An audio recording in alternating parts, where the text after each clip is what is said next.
কিন্তু মাগো এত সুন্দর কৃষ্ণ ভজনের মানব জন্ম পেয়ে আমাদের সারা দিন ধরে মায়ার সংসারে মায়ার বালিশ মাথায় দিয়ে মনের সুখে ঘুমিয়ে থাকতে থাকতে কে আমি কার কেন মরে যারে তপত্রয় ইহা না জানে জীবের কইছে হিত হয়। আমার কি করণীয়, আমি কি করছি, কি আমার কর্তব্য, আমি সব ভুলে গেছি। কেন না মায়ার বালিশ মাথায় দিয়ে ঘুমাচ্ছি। তো সংসার আমার, ছেলে আমার, মেয়ে আমার, জীবনে যদি কেউ আমাদেরকে রক্ষা করে সে কে করবে? আমার সন্তান করবে, আমার স্বামী আমাকে দেখবে। কত ভরসা আমাদের, কি গো মা, তাই তো? স্বামীর প্রতি কত ভরসা, স্বামী সারা জীবন দেখবে। সন্তানের প্রতি ভরসা, তারা আমাকে দেখবে। এটা হচ্ছে মায়া আর মোহ, আর কিচ্ছু নয়। কিন্তু কতদিন দেখবে আপনাকে? যতদিন আপনার ক্ষমতা থাকবে। যেদিন ঘরের কোণে আপনার জায়গা হবে সেদিন আর দেখবে। সেদিন তাদের মনে হবে যে আর কয়দিন বাঁচবে কে জানে বাবা, তাড়াতাড়ি মরলে বাঁচি। তাহলে এই জগতে তুমি যাদেরকে আগলে বসে আছো, পুত্র সংসারয় অতীব বিচিত্র নলিনী জগতে তারাঙ্গত অদ্ভুত অতিশয়। কেউ কারো নয়, কেউ কারো নয়। যেমন একা একা এসেছিলাম, একাই যেতে হবে। তাহলে কৃষ্ণ ভজনের জন্ম পেয়ে যদি সর্বদাই মায়ার বালিশ মাথায় দিয়ে ঘুমায়, তাহলে তো আর গোবিন্দ চরণে পৌঁছানো যাবে। আমাদের নিজস্ব তো কিছু কাজ আছে মা, আমাদের নিজস্ব কিছু কাজ আছে, সেটা হলো কৃষ্ণ ভজন। সংসারে রান্না বান্না করব, আর ওই সবাইকে খেতে দেব, সবার দেখাশোনা করব, এটাই শুধু আমার কাজ নয়। ভালো একটা বাড়ি তৈরি করব, ভালো জায়গায় ঘুরে বেড়াবো, ভালো পোশাক পরবো, এটাই আমাদের কাজ নয়। আমাদের একটা নিজস্ব কাজ আছে, সেটা কি? কৃষ্ণ ভজন, গুরু কৃপা লাভ করা, কৃষ্ণ কৃপা লাভ করা। 84 লক্ষ জনই ভ্রমণ করে এই সুন্দর কৃষ্ণ বলার বদন পেয়েছি, হরি বলার বদন পেয়েছি। এই বদন পেয়ে যদি হরি বলতে না পারি, তাহলে বনের মধ্যে যেমন বৃক্ষকুল, পশুকুল, কীটকুল, তারা কৃষ্ণ নাম করতে পারে না। আর আমি মানবকুলে জন্ম পেয়েও আমি যদি কৃষ্ণ ভজন করতে না পারি, তাহলে বনের পশুর সঙ্গে আমার আর তফাৎ থাকলো কোথায়? এটাই তো আমাদের প্রথম আশা নয় এই পৃথিবীতে, জেনে রাখবেন। আজ না হয় আপনি বলবার শক্তি পেয়েছেন, কিন্তু এর আগের জন্ম পশুকুল, কীটকুল, পক্ষীকুল, যখন এই সকল কুলে জন্ম পেয়েছিলেন, তখন কি কৃষ্ণ নাম করতে পেরেছিলেন? ইচ্ছা থাকলেও পারেননি। আমরা পারিনি বাবা। সেই কারণেই ভগবানের কাছে বলেছিলাম যে যদি তুমি মানবকুলে জন্ম দাও, ভবে গিয়ে তোমার নাম করব। যদি মানবকুলে জন্ম দাও, দুহাত দিয়ে তোমার সেবা করব। যদি মনুষ্যকুলে জন্ম দাও, বলবার শক্তি দাও, বদন ভরে তোমার নাম গাইব। কথা দিয়েছিলাম। ভবে আসা মাত্রই পরিবারের সবাই জানিয়ে দিল, এটা মাতা, ওটা পিতা, এটা ভাই, এটা বোন, এটা ইত্যাদি ইত্যাদি সবার সঙ্গে পরিচয় করালো যে এরাই তোমার আপনজন। কিন্তু যার হাত ধরে এলাম, তার কথাটা একবারও কেউ বলল না। তাই ঘরের কোণে বসে মৃদু মৃদু হাসে আর মনে মনে বলে, বড় সাধ করে সাধনা করে আমার কাছ থেকে মানব দেহ পেলি, কৃষ্ণ ভজন করবি বলে ভবে এলি। আমিও দেখব যে কতবার তুই কৃষ্ণ নাম করিস আর ভগবানের জন্য তুই কি করিস। মাত্র 2টো নকুল দানা বরাদ্দ ভগবানের জন্য। কি গো মা, সেবা দেন তো বাড়িতে? ভগবানের সেবা দেন? হ্যাঁ, কি সেবা দেন? বাতাসা, নকুল দানা? দেখেছেন মাথা নাড়িয়ে নাড়িয়ে বলছে হ্যাঁ। আচ্ছা, আমরা যদি সারাদিনে নকুল দানা খেয়ে থাকি, থাকতে পারবো? পারবো না, পারবো না। ভগবানের জন্য 2 থেকে 4টে নকুল দানা দিয়ে আর ফিরে তাকাবো না, পরের দিন আবার দেখা হবে। কিন্তু নিজেদের জন্য সারাদিন রান্নাঘরেই কেটে যায়, এটা বাদ দিয়ে সেটা, ওটা বাদ দিয়ে সেটা। যখন বাড়ি থেকে বেরিয়ে যায়, 4 দিন 5 দিনের জন্য ঘুরতে গেলাম বিভিন্ন জায়গায়, যাওয়ার সময় বলে গেলাম, তুমি থাকো প্রভু, আমার সংসারটা তুমি দেখো, তোমার সংসার, এটা আমার নয়, তোমার সংসার তুমি দেখো। চললাম। 5 দিন পরে ফিরলাম, বাড়ির সদস্য যারা আছে সবার জন্য কত কি কিনে নিয়ে এলাম, আর ঘরের কোণে যে জন বসে পাহারা দিল তার জন্য কিচ্ছু এলো না। এটাই আমাদের ভালোবাসা ভগবানের প্রতি। শুধু দেবার বেলায়, নেবার বেলায় অনেক কিছু, কৃপা করো, এটা দাও, ওটা দাও, সেটা দাও, দেবার বেলায় দিতে জানি না। সর্বক্ষণ কৃপণতা। আজ মহাজন বললেন, এই জগতের যা কিছু আগলে বসে আছো সবই মিথ্যা, তাই ভালো যদি বাসতে চাও, যদি তার চরণে পৌঁছাতে চাও, যদি তার কৃপা লাভ করতে চাও, 2 ফোঁটা নয়নবাড়ি বরিশন করো, বদনে হরিনাম করো, আর বদনে মহামন্ত্র জপ করো, আর গৌর চরণকে নিজের সম্পদ মনে করো। কেউ যদি হরিনাম করে মা, তার একটা উপকার আছে। কেউ যদি হরিনাম করে তার একটা উপকার আছে, সে একটা জিনিস পায়। সেটা কি পায়? দেখুন, লাভ ছাড়া তো কেউ চলে না। এই যে আপনারা এখানে আছেন, এখানেও একটা লাভ আছে, কিন্তু কি লাভ? সেই লাভটা কি? বিনা লাভে কেউ কোথাও যায়? তাই এখানে আসার পিছনে কি লাভ আছে? বললেন হরিনাম করলেও লাভ আছে, আবার হরিনাম শুনলেও লাভ আছে। তা সেই লাভটা কি? শুনুন কি বলছে। শ্রী গৌরাঙ্গের মধুর লীলা,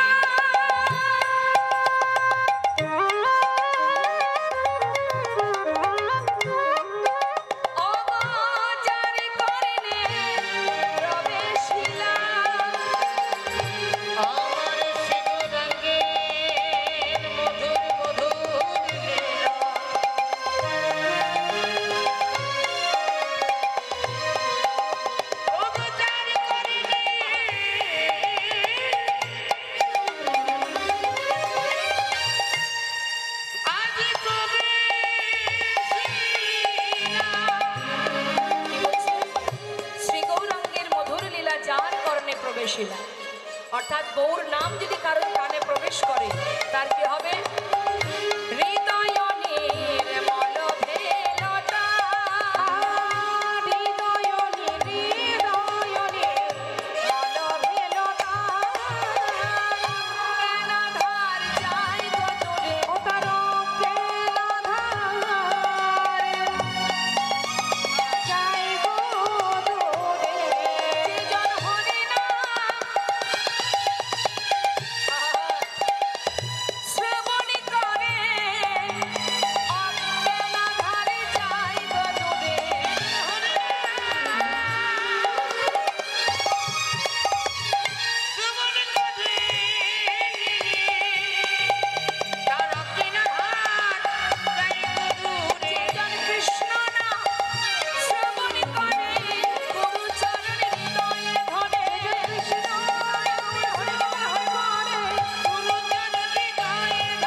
হরিনাম শ্রবণ করে তার অজ্ঞানতার অন্ধকার দূরীভূত হয়ে যায়।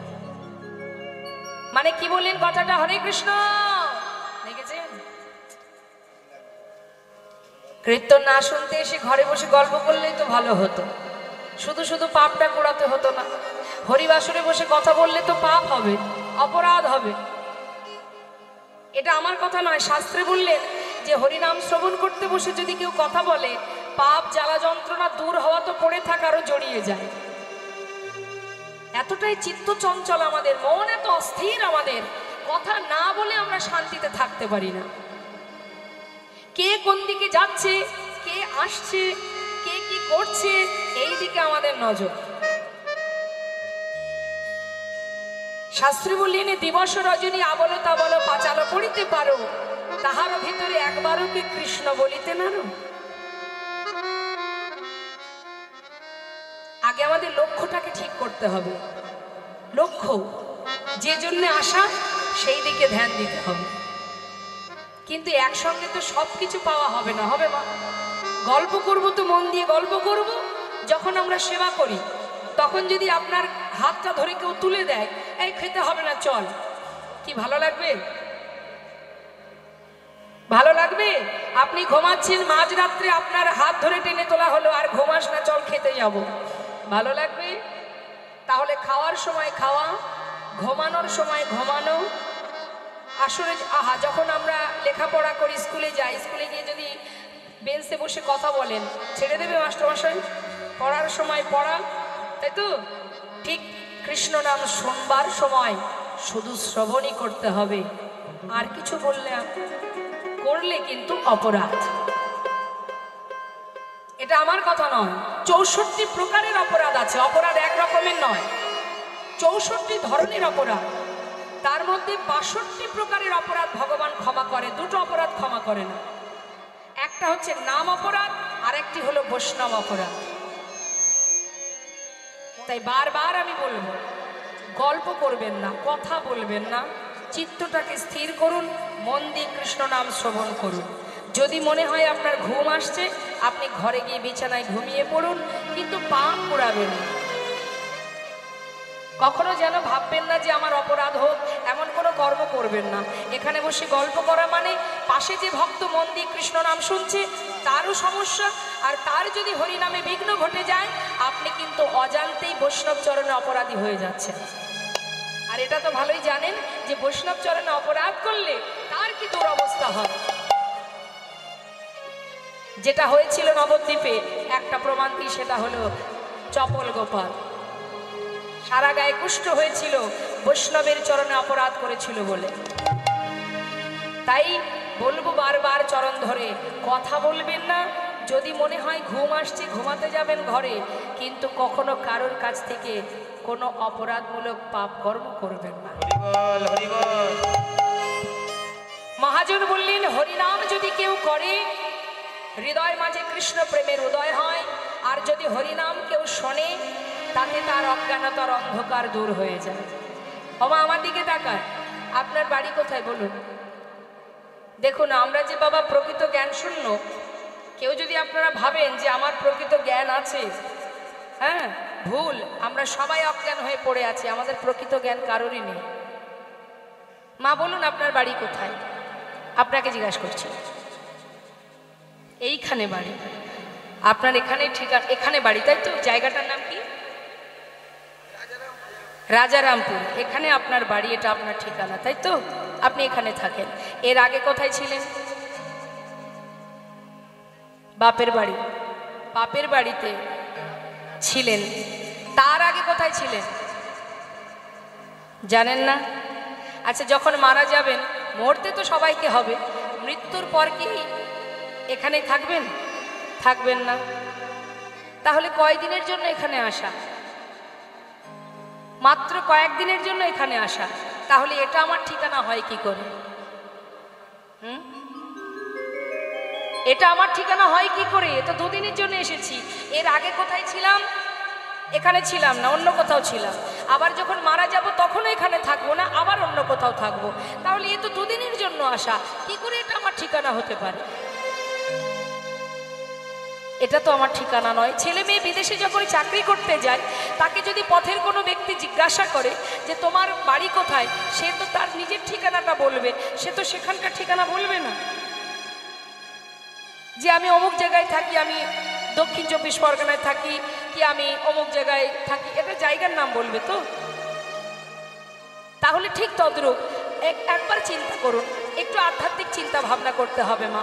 আমরা কিন্তু কেউ এখানে, আমাদের এখানে কিছুই নেই, কোনো ঠিকানাই নেই আমাদের।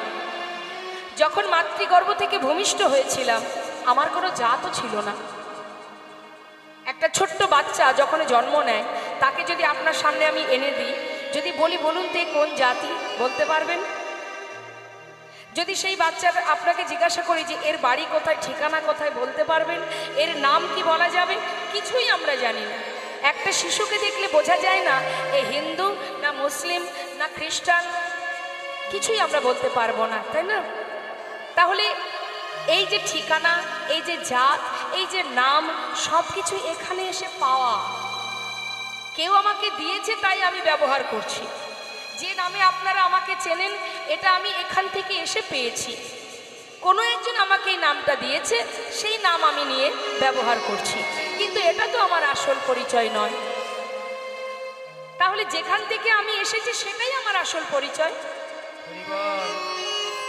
আবার ফেরার সময় সেখানেই ফিরবো, তার মানে সেটাই আমার ঠিকানা? এটা তো আমার ঠিকানা নয় মা।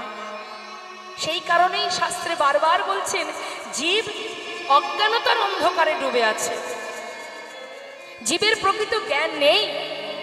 জীব তার জ্ঞান শূন্য হয়ে, অজ্ঞান হয়ে মোহের মধ্যে ডুবে আছে। মোহ, সংসার একটা মোহ আর মায়া, একটা বিচিত্র নাট্যমঞ্চ। তাহলে এই মোহ তো আমাদের চিরকাল থাকবে না মা। থাকবে? আজ আছে কাল থাকবে না, একদিন আমাকে ফিরতেই হবে। ফিরে যখন যাব সেখানে গিয়ে বিচার দেব কি?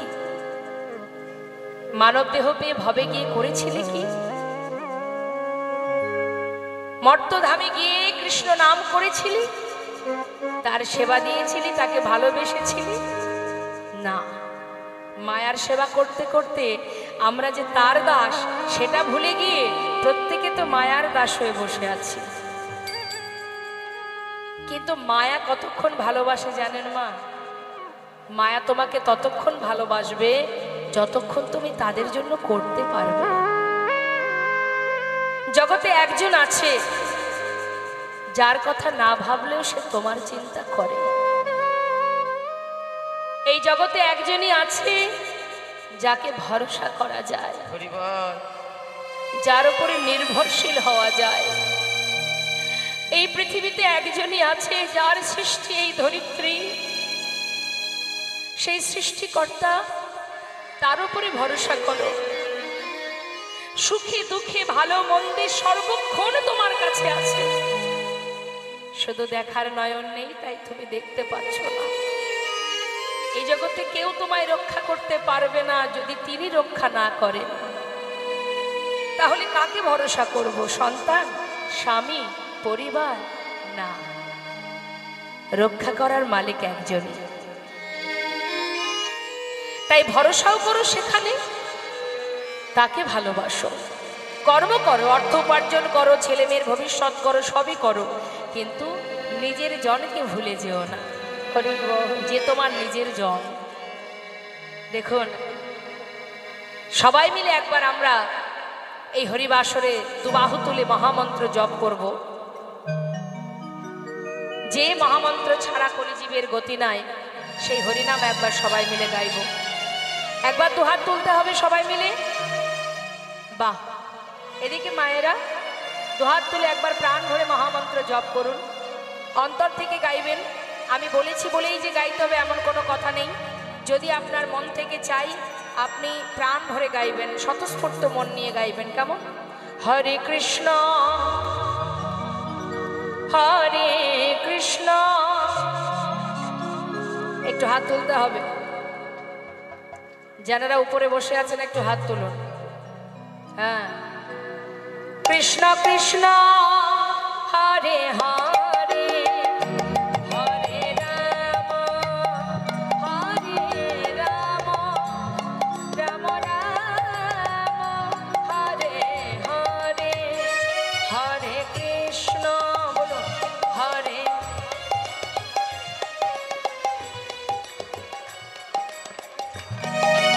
আরো জোরে।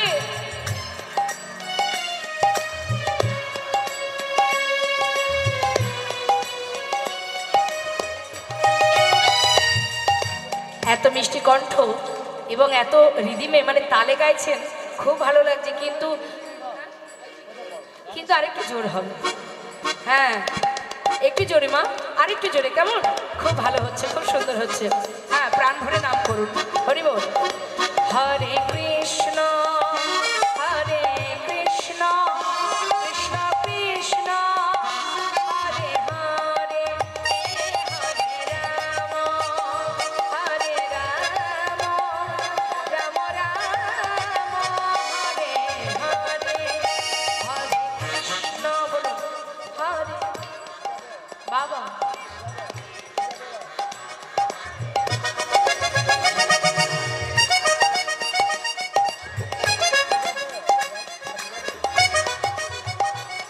খুব সুন্দর। হরে কৃষ্ণ কৃষ্ণ কৃষ্ণ হরে হরে হরে রাম রাম রাম হরে হরে। হাতলে হরে কৃষ্ণ হরে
শাস্ত্রে বললেন হরিনাম যদি কেউ শোনে তাতে কি হয়, হৃদয় থেকে অজ্ঞানতার অন্ধকার দূর হয়ে জ্ঞানের আলো প্রকাশ হয়। আর যদি কেউ হরিনাম গায় তাহলে হৃদয় মাঝে কৃষ্ণ প্রেমের উদয় হয়। হ্যাঁ, তো আজ এই সুন্দর মহতী হরিবাসরে আমরা সবাই মিলে গৌর কথা শুনতে শুনতে লীলা কথায় যাব। আসুন, যে মহাজন এই পদাবলী লিখেছেন তার চরণে সবাই আমরা প্রণাম জানাবো। একসঙ্গে সবাই মিলে আমরা গাইব, দুহাত তুলে হাতে তালি দিয়ে।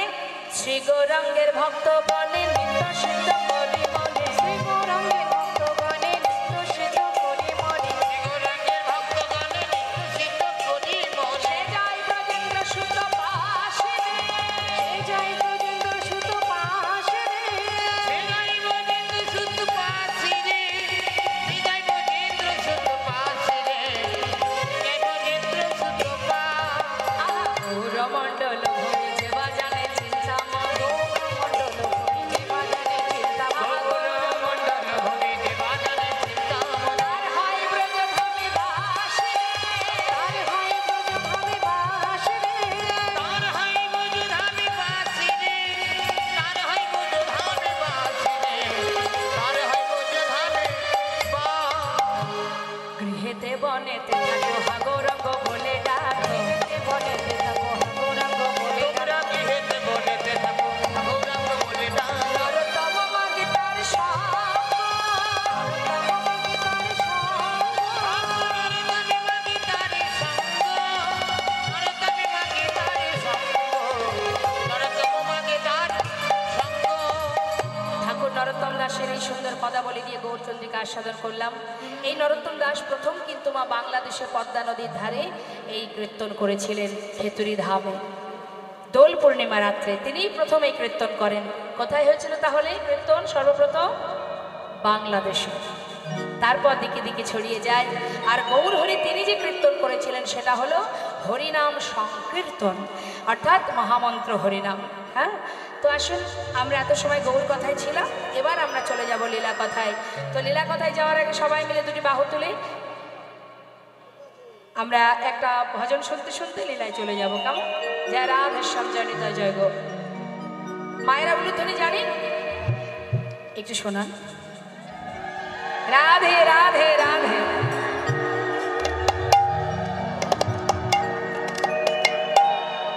বাহ, খুব সুন্দর।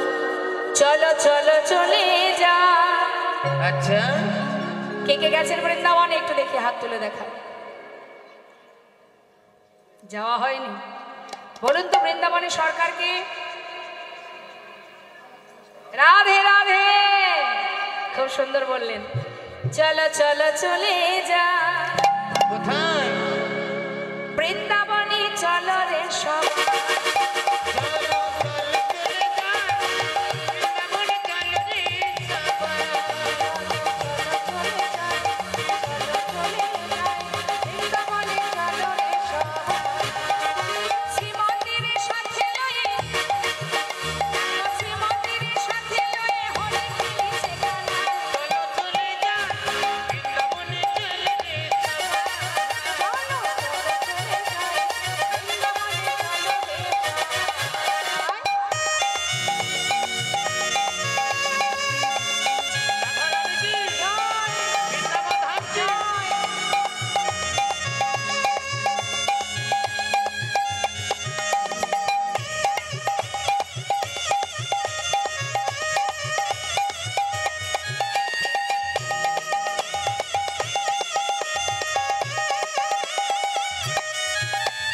বসন্তেরই লাগে পরশ গিরিধারীর মনে,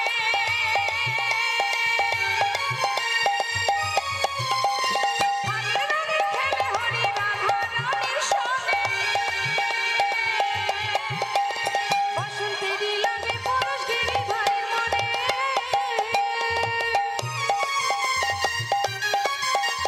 ফাগুন রঙে খেলে হরি রাধা রানীর সনে।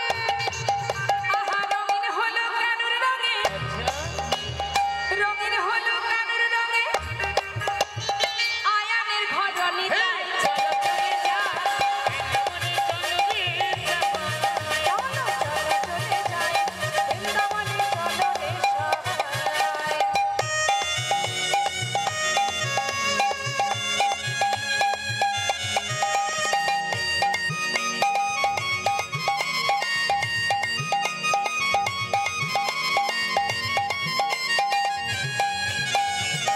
রাধে রাধে।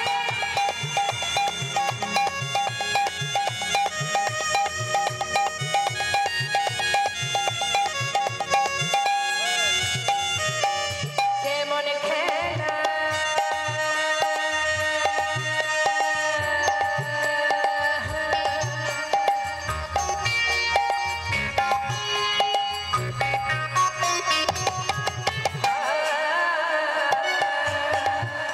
কেমন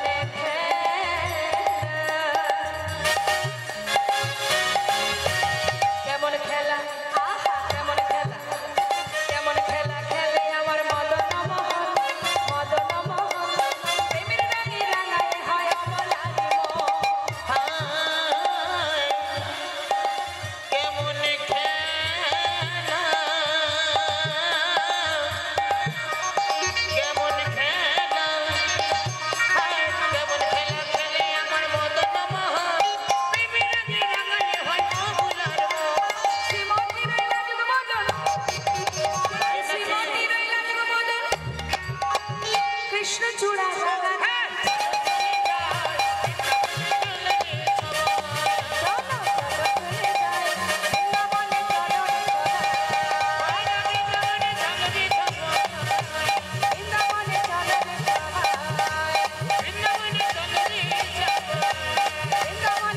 রে সবাই। বলিয়ে রাধা রানী কি। সবাই কিন্তু জয় দেন, যারা হাত তুলে জয় না দেবেন বৃন্দাবনে কিন্তু যাওয়া হবে না। সবাই মিলে একসঙ্গে বলবেন, বলিয়ে রাধা রানী কি, বৃন্দাবন ধাম কি, বাঁকে বিহারী লাল কি। বাহ, মনের ভিতরে একটু জোর রাখতে হবে তো, ঠিকঠাক না ডাকলে আসবে না, তাই না মা? ডাকার মতো ডাকতে হবে, না ডাকলে আসবে? হরি বল। মধুময় শ্রীধাম বৃন্দাবনে ভগবান কৃষ্ণের সঙ্গে মিলন হয়েছিল যে ভক্তের কথা আমরা শ্রবণ করব। মুর্শিদাবাদ জেলার মস্ত বড় জমিদার, যার নাতি মস্ত বড় জমিদার গোবর্ধন দাস। আহা, যে বড় জমিদার, আহা, এই যে লালাকে ঠাকুর দাদা নাম রেখেছিল, যার নাম ছিল বাবা গঙ্গা গোবিন্দ সিংহ। এই গঙ্গা গোবিন্দ সিংহ, তার ছেলের নাম ছিল প্রাণকৃষ্ণ সিংহ। একটু মন দিবেন কথার মধ্যে মা। আমাদের ভক্তের কথা কেন শুনতে হয় জানেন? ভক্তের জীবনী শুনলে কিছুটা অভিজ্ঞতা হয়। কি হয়?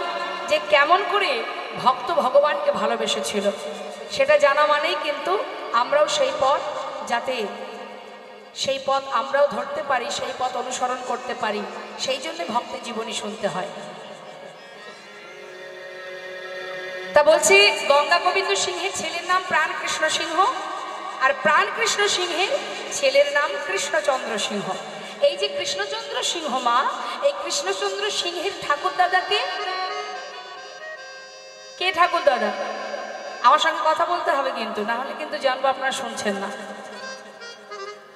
গঙ্গা গোবিন্দ সিংহ, তাই তো? ভালো করে জানুন, তিনটে জেনারেশন ভাবুন। প্রথম হচ্ছে গঙ্গা গোবিন্দ সিংহ, তার ছেলে প্রাণকৃষ্ণ সিংহ, তার ছেলে কৃষ্ণচন্দ্র সিংহ। তাহলে কৃষ্ণচন্দ্র সিংহের ঠাকুর দাদা হলো গঙ্গা গোবিন্দ সিংহ। এই ঠাকুর দাদা ভালোবেসে নাম দিয়েছিল লালা। তা এই লালা একটু একটু করে যখন তার 12 বছর বয়স, একটু শান্ত হন, শান্ত হয়ে বসুন। 12 বছরের ছেলে অনেকেরই ঘরে আছে। তার ছোট্ট ছেলেটি কাচারি বারান্দাতে বসে আছে, আর ওই জমিদার মহলে একজন কন্যাদায়গ্রস্ত পিতা, তিনি কিছু সাহায্যের জন্য এসেছেন।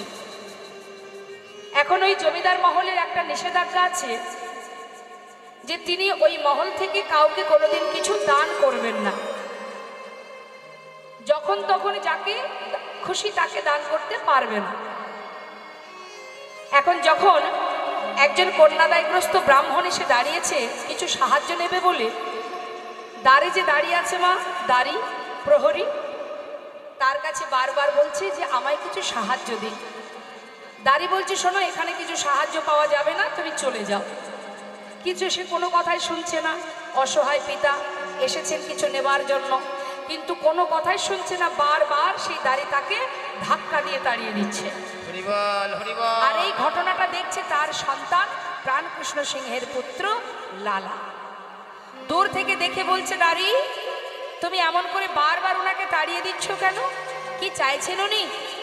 বাবু, উনি এসেছেন কিছু সাহায্য নেবেন বলে, কিন্তু জমিদার বাবুর আদেশ কাউকে কিছু কখনো সাহায্য করা যাবে না, দান করা যাবে না। কিন্তু ওকে বারণ করা সত্ত্বেও কথা শুনছে না, সেই জন্য ওকে ধাক্কা দিয়ে তাড়িয়ে দিচ্ছি। ছোট্ট ছেলে 12 বছরের শিশু লালা বলে উঠলেন, শোনো প্রহরী, তুমি ভিতরে গিয়ে আমার পিতাকে গিয়ে বলো, সে যেন আমার আদেশ, আমার পিতা যেন 1000 টাকা এই ব্রাহ্মণকে দান করে দেয়। একজন অসহায় বাবা, সে এসেছে কিছু সাহায্যের জন্য, আর তাকে যে এত বড় জমিদার, যার এত ধন ঐশ্বর্য, সে কিনা এইভাবে তাড়িয়ে দেবে? যাও, আমি আদেশ করছি 1000 টাকা যেন আমার পিতা এই ব্রাহ্মণকে দান করে। ভিতরে যেই না প্রহরী গেছে, সেই কথা শোনা মাত্রই বলে উঠলেন, এত বড় স্পর্ধা আমার পুত্রের, 12 বছরের শিশু, সে কিনা আমার উপরে আদেশ করে, জমিদারের উপরে আদেশ করে। পিতার বাক্য লঙ্ঘন করেছে সন্তান, তাই 1000 টাকা ওই ব্রাহ্মণকে দিয়ে এসো। যেহেতু আমার সন্তান বলেছে, সন্তান যেহেতু বলেছে, একটা সম্মানের ব্যাপার। 1000 টাকা ওই ব্রাহ্মণকে দিয়ে আমার পুত্রকে ভালো মতো বুঝিয়ে এসো, যতদিন নিজে রোজগার করতে না শিখবে ততদিন পিতৃ সম্পদ দান করবার সাহসটুকু যেন না দেখায়। এই কথা যেই না শুনেছে মা 12 বছরের ছেলে লালা, শোনা মাত্রই জীবনে মনে মনে স্থির করে নিলেন, যার এত ধন ঐশ্বর্য, যার এত সম্পদের মালিক, আজ তার মন এত ছোট, এত নিচু মনের মানসিকতা যার, তার সন্তান হয়েছি আমি। এক অসহায় পিতা, কন্যাদায়গ্রস্ত ব্রাহ্মণ দ্বারে এসে দাঁড়িয়ে আছে, তাকে 1000 টাকা দিতে পারছে না, তার সন্তান আমি। সনদারি, পিতাকে গিয়ে জানিয়ে এসো, আমি কথা দিলাম যতদিন আমি নিজে রোজগার না করব, আমি পিতার একটা কোনা সম্পদ আমি কখনো কাউকে দেব না। যেমন পিতা তার তো তেমনই সন্তান হবে গো মা। কি করলেন? মনের জেদ, মনের প্রতিজ্ঞা যে এমন পিতার মুখ আমি আর দেখব না। সেই 12 বছরের সন্তান সব ফেলে দিয়ে চলে গেল বর্ধমান জেলায়। বর্ধমান জেলাতে এসে একটা ফেরেস্তাদারে 20 টাকা বেতনে কাজ করতে শুরু করে দিল। যেমন পিতা তার তেমন সন্তান, ছেলের অভিমান যে পিতার মন এত ছোট আমি তার মুখ দর্শন করব না। আর এদিকে বাবা, তার তো বয়স হচ্ছে, সন্তান চলে গেল, 20 টাকা বেতনে ফেরেস্তাদারে কাজ করতে শুরু করলো। আর এদিকে দেখতে দেখতে পিতা শয্যাশায়ী হলেন। কিন্তু এমনই ভাগ্য মা, সামান্য একটি ভুলের কারণে আজ চিরতরে সন্তানের বদল না দেখে প্রাণ হারাতে হবে। সমস্ত এলাকাবাসী প্রজাবর্গ সবাইকে পাঠিয়ে সন্তানকে ফিরিয়ে আনার চেষ্টা করলো, কিন্তু কোনো মতেই ছেলে ফিরল না। শয্যায় শুয়ে শুয়ে চোখের জলে বুক ভাসিয়ে কাঁদছে প্রাণ কৃষ্ণ সিংহ। হে দয়াময়, এতদিনে আমি বুঝেছি সামান্য একটি কথার জন্য চিরতরে সন্তানকে হারিয়েছি। এতদিনে যা কিছু আগলে আমি বসেছিলাম, এই বিষয় সম্পদ ধন ঐশ্বর্য সবই আমায় ছেড়ে চলে যাচ্ছে। কিন্তু মৃত্যুর আগে নিজের পুত্রের মুখটি দেখতে পেলাম না। আমি ছাড়া আমার সন্তানের আর কেউ নেই প্রভু। আজ আমার সন্তানকে আমি তোমার চরণে সঁপে দিলাম, তুমি ওকে রক্ষা করো প্রভু। কাছে রক্ষা করো হে তুমি, হে ভগবান। হে জগতে সবই কিছু তোমারই তো রক্ষা করো হে তুমি, হে ভগবান। এ জগতে সবই কিছু তোমারই তো তুমি আছো হরি বিশ্ব চরাচরে। তুমি আছো হরি এই বিশ্ব চরাচরে। শেষের দিনে হরি ডাকিব তোমারে। তুমি আছো হরি বিশ্ব চরাচরে। শেষের দিনে হরি ডাকিব তোমারে। রক্ষা করো হে ভগবান,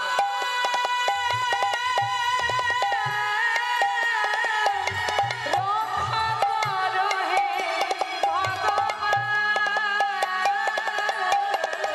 রক্ষা করো হে ভগবান।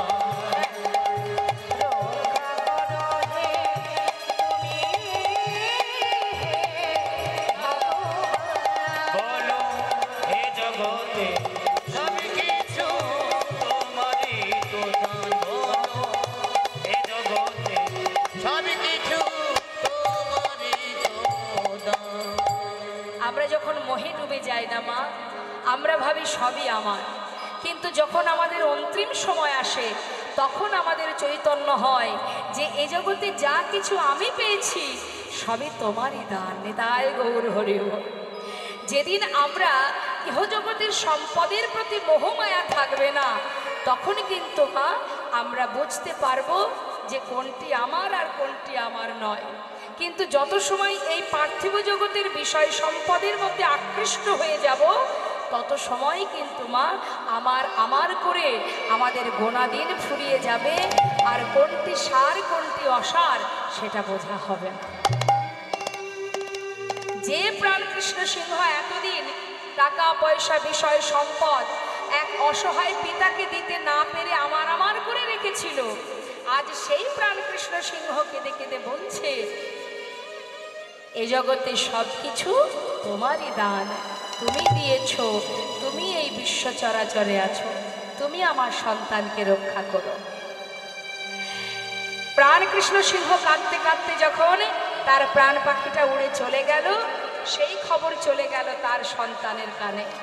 সমস্ত প্রজাবর্গ গিয়ে বললেন, বাবু, যার প্রতি আপনার অভিমান সে তো চলে গেছে, এবার আপনি ঘরে ফিরে চলুন, তাহলে জমিদারি কে রক্ষা করবে? খবর পেয়ে প্রাণকৃষ্ণ সিংহের পুত্র মানে লালা ফিরে এলো। ফিরে এসে সমস্ত জমিদারি হিসাব নিকাশ বুঝে নিয়ে জমিদারি রক্ষা করতে শুরু করে দিল।